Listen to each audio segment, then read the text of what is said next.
அனைவருக்கும் வணக்கம். வணக்கம் நண்பர்களே. அனைவரும் நலமாக இருப்பீர்கள் என்று கருதுகிறேன். அந்த அடிப்படையில் காணொளியை ஆரம்பிக்கலாம்னு நினைக்கிறேன். பாருங்கள், ஒரு ஹெவ்லக் சிட்டியிலே ஒரு 2 பெண்மணிகளிடமிருந்து துப்பாக்கி மீட்கப்பட்டிருக்கிறது. அதனோடு சம்பந்தப்பட்ட முன்னாள் விவசாய அமைச்சர் துமிந்த திசாநாயக்க கைது செய்யப்பட்டிருக்கிறார் என்ற விடயம் இப்பொழுது செய்திகளிலே பரவலாக பேசப்படுகிறது. பாருங்கள் நண்பர்களே, இந்த செய்தி சாதாரணமான செய்தி போல உங்களுக்கு தெரிய முடியும். ஆனால் அந்த செய்தியின் பின்னால் ஆழமான விரிவான உண்மையும் யதார்த்தமும் இருக்கிறது. இந்த துப்பாக்கி வடக்கிலோ கிழக்கிலோ எங்கோ ஒரு இடத்திலோ ஒரு வீட்டிலோ ஒரு கொட்டலிலோ மீட்கப்பட்டிருந்தால் நிலவரம் எப்படி இருந்திருக்கும் யோசித்து பாருங்கள். உடனடியாக இந்த ஆட்சியை திரட்டுவதற்கு தயாராக இருக்கக்கூடிய மஹிந்த ராஜபக்ச அண்ட் கம்பெனி உடனடியாக உதய கம்மன்பில, விமல் வீரவன்ச, மஹிந்த ராஜபக்ஷ உள்ளிட்ட சகலரும் ஒன்றிணைந்து உடனடியாக ஒரு போர் பிரகடனத்தை விட்டிருப்பார்கள். வடக்கு கிழக்கில் இன்னும் புலிகளின் மீளெழுச்சி இருக்கிறது, இன்னும் பயங்கரவாதம் இருக்கிறது, தேசிய பாதுகாப்பு கேள்விக்குள்ளாக்கி இருக்கிறது என்று சொல்லி எல்லாம் ஒரு பொய்யான போடிப்போக்குத்தனமான கதைகளை உலாவ விட்டிருப்பார்கள் என்பதை சொல்லிக் கொள்கிறேன். பாருங்கள், இந்த ஒரு ஒரு முக்கியமான கொழும்பின் தலைநகர் பிரதேசத்தில் பாருங்கள் 2 விவகாரங்கள். இதற்கு முன்பு ஒரு விவகாரம் இடம்பெற்றது. ஒரு ஒரு பாதாள உலக குழுவின் தலைவர் சுட்டுக் கொல்லப்பட்டார். அந்த சுட்டுக் கொல்லப்பட்ட விவகாரத்திற்கு சம்பந்தப்பட்ட நபர் கைது செய்யப்பட்டிருக்கிறார். அதற்கு துப்பாக்கியை வழங்கிய செவ்வந்தி என்ற நபர் இன்று வரை போலீசாரால் கைது செய்யப்படவில்லை. இது ஒரு விவகாரம். அதே போல துமிந்த திசாநாயக்க இவர் யார் என்று பார்த்தீங்கன்னு சொன்னா, மஹிந்த ராஜபக்ஷவோடு இருந்து பின்னர் மைத்திரியோடு சேர்ந்து கொண்டார்கள். பின்னர் பார்லமெண்ட் தேர்தல்களிலே மஹிந்த கம்பெனியோடு சேர்ந்துதான் இவர்கள் SLPP, அதாவது மொட்டு கட்சியில் தான் தேர்தல் கேட்டார்கள். பாருங்க, மே மாதம் 19ஆம் தேதி தேசிய பாதுகாப்பு தினம் அதாவது கொண்டாடப்பட்டது இலங்கை தீவிலே, ஜனாதிபதி அனுரகுமார திசாநாயக்க தலைமையிலே. 20ஆம் தேதி மஹிந்த கம்பெனி என்ன செய்கிறார் என்று சொன்னால் பாருங்கள், இவர்கள் யுத்த வெற்றி வீர தினத்தை இவர்கள் கொண்டாடினார்கள். ஒரு சில இராணுவ அதிகாரிகளோடு கொண்டாடும் இந்த தருணத்தில் நிறைவிலே ஊடகங்களுக்கு மஹிந்த ராஜபக்ஷவின் மூத்த அண்ணன் சமல் ராஜபக்ஷ ஒரு செய்தி குறிப்பை வெளியிட்டார் ஊடகவியலாளர் சந்திப்பிலே. இன்னும் எதிர்வரும் காலங்களிலே தேசிய பாதுகாப்பு கேள்விக்குள்ளாகலாம், இன்னும் பாதாள உலக குழுவின் செயற்பாடுகள் அதிகரிக்கலாம், இலங்கையின் தேசிய பாதுகாப்பு கேள்விக்குள்ளாகி இருக்கிறது என்ற விடயத்தை அவர் சொன்னார். சொல்லி ஒரு சில மணித்துளிகளிலே இந்த துப்பாக்கி மீட்கப்பட்டிருக்கிறது. இதுதான் ஆழமான செய்தி நண்பர்களே. பாருங்கள், கடந்த காலங்களிலே இந்த அரசாங்கத்தை சார்ந்தவர்களும் சரி, தமிழ் தரப்பை சார்ந்தவர்களும் சரி சொன்னார்கள், இந்த பாதாள உலக குழுவின் செயற்பாடுகளுக்கு பின்னால் அரசியல்வாதிகள் இருக்கிறார்கள் என்ற விடயத்தை ஆழமாக சொல்லி வந்தார்கள். அந்த விடயம் இன்னும் வெளிப்படையாக தெரிந்திருக்கிறது இந்த தங்க முலாம் பூசப்பட்ட துப்பாக்கியை அடிப்படையாக கொண்டு.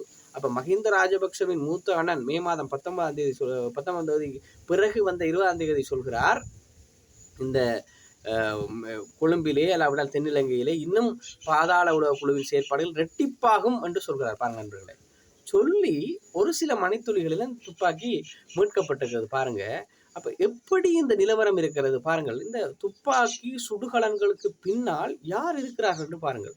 வடகிழக்கிலோ இலங்கை தீவிலோ ஒரு தமிழர் ஒரு துப்பாக்கியை கண்டால் உடனடியாக போலீசாருக்கு அறிவிப்பார், அல்லாவிட இராணுவத்தினருக்கு உடனடியாக அறிவிப்பார். அப்ப பாருங்க, ஒரு துப்பாக்கி கையில வச்சிருக்கவே நடுங்குவார்கள், சாதாரண சிங்கள மக்களும் கூட தான். ஆனால் இந்த பாருங்கள், இந்த இவர்கள் எப்படி அதிகாரத்தை வைத்துக்கொண்டு ஒரு அனுமதி இல்லாமல் துப்பாக்கியை வீட்டிலே சமையல் கலை நிபுணராக இருந்த நபரிடம் கொடுத்திருக்கிறார். அது ஒரு விவகாரம். அதே நேரம் இந்த விவசாய அமைச்சராக இருந்தவர் தன்னுடைய உத்தியோகபூர்வ இல்லத்திலே சமையல் காரரை வைக்கவில்லை, சமையற்கலை நிபுணரை அவர் பணிக்கு வைத்திருக்கிறார். இதுக்கும் சம்பளம் செலுத்தப்பட்டிருக்கிறது.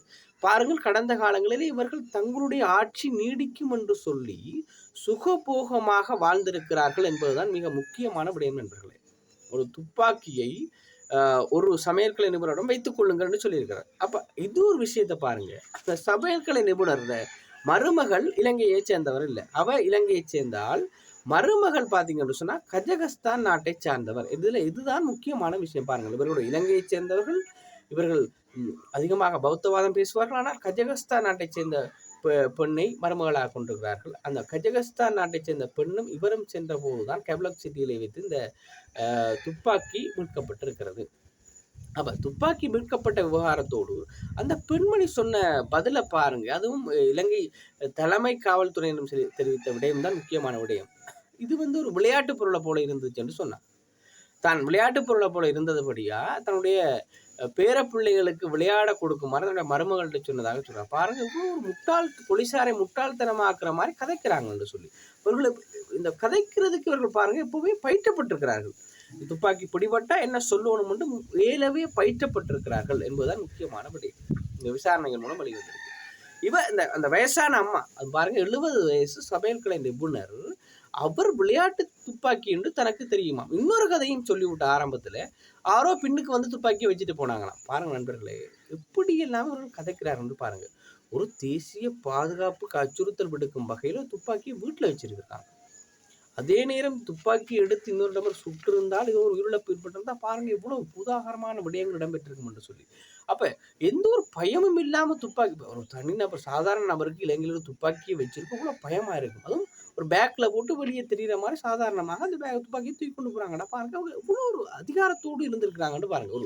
ஒரு அமைச்சர் சமையல்கார நபருக்கு அந்த துணிவு அதிகாரம் எப்படி வந்திருக்குன்னு பாருங்க. அப்ப கடந்த காலங்கள்ல இடம்பெற்ற உயிர்த்த ஞாயிறு தாக்குதலுக்கு பின்னணியில அரசாங்க சார்பு அல்லாவிட்டால் மஹிந்த ராஜபக்ஷ சார்பு இருப்பது என்று சொல்லி அப்ப சுரேஷ் சாலைவை குற்றச்சாட்டி மிக பகிரங்கமாக பார்த்தீங்கன்னு சொன்னா இந்த பிள்ளையாண்ட தனிப்பட்ட செயலராக இருந்த அசாத் மௌலானா மிக பகிரங்கமாக பேட்டி கொடுத்திருந்தார் சர்வதேச ஊடகத்துக்கு.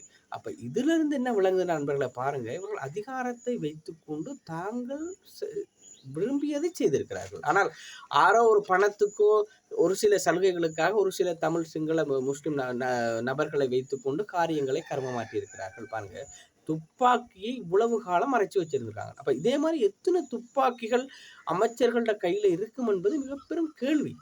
ஒரு நாட்டுக்கு தேசிய பாதுகாப்புக்கு அச்சுறுத்தல் என்று சொல்லி கூக்குரல் விடுகிற மஹிந்த ராஜபக்ச கொம்பனின்ற ஒரு சகாதான் துமிந்த திசாநாயக்க, ஒரு விவசாய அமைச்சர். அதாவது பாருங்க, அரசாங்கம் என்பது மிக முக்கியமான ஒரு பிளாட்ஃபார்ம்.